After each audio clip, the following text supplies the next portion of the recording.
As we were leaving the asylum, I noticed a tall, emaciated man standing in the corner of the courtyard, persistently calling to an invisible dog. His voice was tender, almost caressing. "Cocotte, my sweet Cocotte, come here.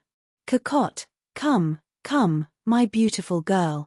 He patted his thigh as if coaxing the animal toward him. I turned to the doctor. "Who is that?" "Oh, he's not a particularly interesting case," the doctor replied. "A coachman named Francois. He lost his mind after drowning his dog." I insisted. "Tell me his story." Sometimes the simplest, most ordinary events strike the heart with the deepest pain. This is what another stableman, his companion, told me. In one of the suburbs of Paris lived a wealthy bourgeois family. They occupied a villa nestled in a park on the banks of the Seine. Their coachman, Francois, was a country lad, simple, good-natured, a bit slow, and easily deceived. One evening, returning from an errand, he noticed a dog trailing behind him. At first, he paid it no mind, but the creature followed so persistently that he turned around. He tried to recall if he'd seen it before. No, he hadn't. It was a female dog, gaunt to the point of horror, with enormous, sagging teats. She trotted after him, pitiful and starved, tail tucked, ears flattened. She froze whenever he stopped, then resumed her slow pursuit as he walked on. He tried to drive her away. "Go on. Get lost. Shoo." She darted back a few steps and sat, waiting. But as soon as Francois moved on, she resumed her silent chase. He bent down, pretending to pick up a stone. She fled, her teats swinging, but returned the moment he turned his back.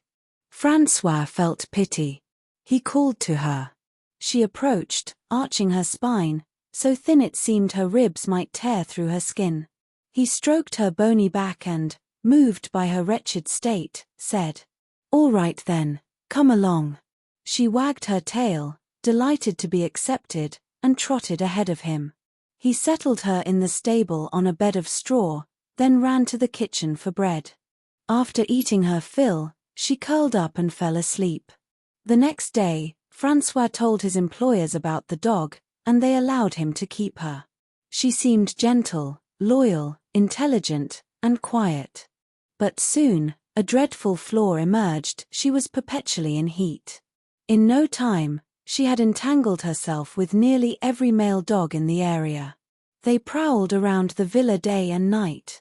She welcomed them all with the indifference of a streetwalker, leading a motley pack ranging from tiny mongrels to beasts the size of donkeys. The locals were astonished; no one had ever seen anything like it. Even the veterinarian was baffled. Each evening, when she returned to the stable, the dogs laid siege to the estate.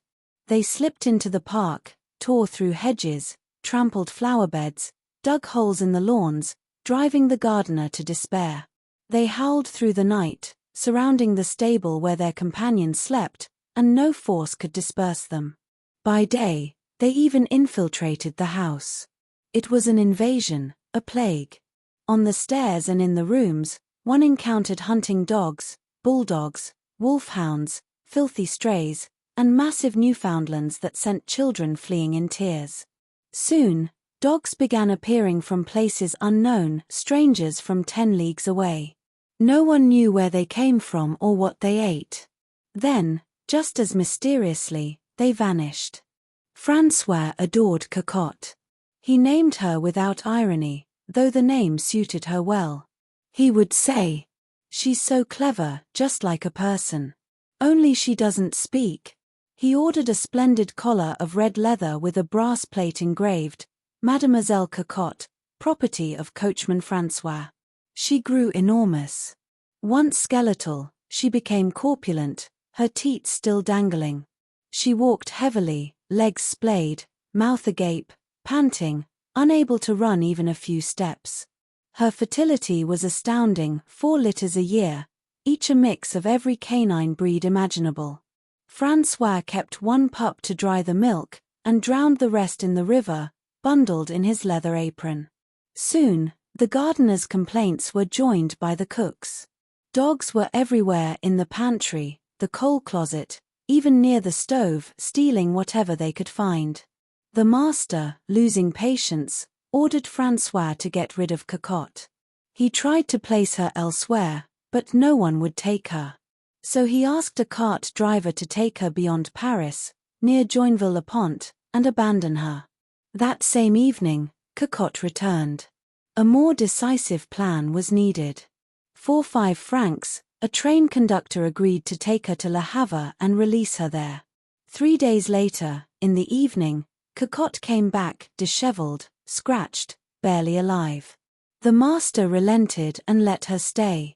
But soon the dogs returned, more numerous, more frenzied than ever. One evening, during a grand dinner, a mastiff snatched a truffled poulard from under the cook's nose. She didn't dare wrest it from him. This time, the master was furious. He summoned Francois and said, "If you don't drown that creature by morning, you're out. Do you understand?" Francois was thunderstruck. He climbed up to his cramped little room to pack his things into a suitcase he had decided to leave before being dismissed. But after a moment's reflection, he realized that no one would take him in if he dragged that troublesome creature along. He served in a respectable household, received generous wages and hearty meals. And, truth be told, the dog wasn't worth all that. In the end, reason prevailed. Francois resolved to put an end to Cocotte at dawn. The night passed in turmoil. He barely slept. At first light, as the sky began to pale, he rose, took a sturdy rope, and headed to the stable. Cocotte slowly lifted herself from the straw, shook off sleep, stretched, and wagged her tail as she approached him. Francois's heart clenched. He began stroking her long ears, embracing her, kissing her muzzle, whispering every tender name he knew. But then, somewhere nearby, a clock struck 6.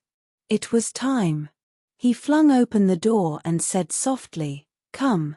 The dog wagged her tail joyfully. She thought they were going for their usual morning walk. They reached the river. Francois chose the deepest spot. One end of the rope he tied to her fine leather collar, the other he wrapped around a heavy stone.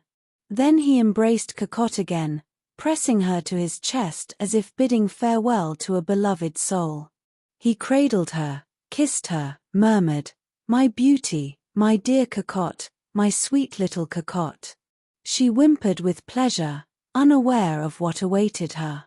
10 times he tried to throw her into the water, and 10 times his hand faltered. But at last, he steeled himself. With all his strength, he hurled her into the river, as far from the bank as he could. Cocotte tried to swim, as she had during their summer baths, but the stone dragged her down. She sank slowly, casting pleading, almost human glances at Francois. She flailed like a drowning person. Her front legs disappeared beneath the surface, her hind legs still paddling desperately, and then they too were gone. For a good 5 minutes, bubbles rose and burst on the surface, as if the water were boiling. Francois stood frozen, his heart pounding wildly. He imagined her writhing in death throes on the muddy riverbed.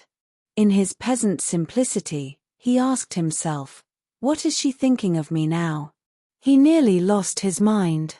He was ill for a month. Every night he dreamed of the dog, he felt her licking his hands, heard her bark. A doctor had to be called. Gradually, he began to recover. At the end of June, his employers took him to their estate in Bessard, near Rouen. There, he once again found himself by the Seine. He began swimming. Each morning, he and another stableman would cross the river together. And then one day, as they splashed about playfully, Francois suddenly shouted, "Look! What's that floating over there? I'll treat you to a cutlet." Drifting belly up with the current was a massive, bloated, mangy carcass of a dog. Francois swam closer, pulling long strokes. He kept joking. Too bad the meat's not fresh, but there's plenty of it. Look, a whole mountain. He circled the decomposing body, keeping his distance. But then he fell silent. He stared at the corpse with strange intensity. He swam closer, as if to touch it. He saw the collar. Reaching out, he grabbed the dog's neck. The body spun in the water. Francois pulled it toward him and read the inscription on the green-stained brass plate, Mademoiselle Cocotte, property of coachman Francois. The dead dog had found her master 60 leagues from home. Francois let out a scream that was not human. In terror, he swam for the shore, crying out without pause. Once on land, naked as he was, he ran headlong, blindly, wherever his feet would take him. He had gone mad.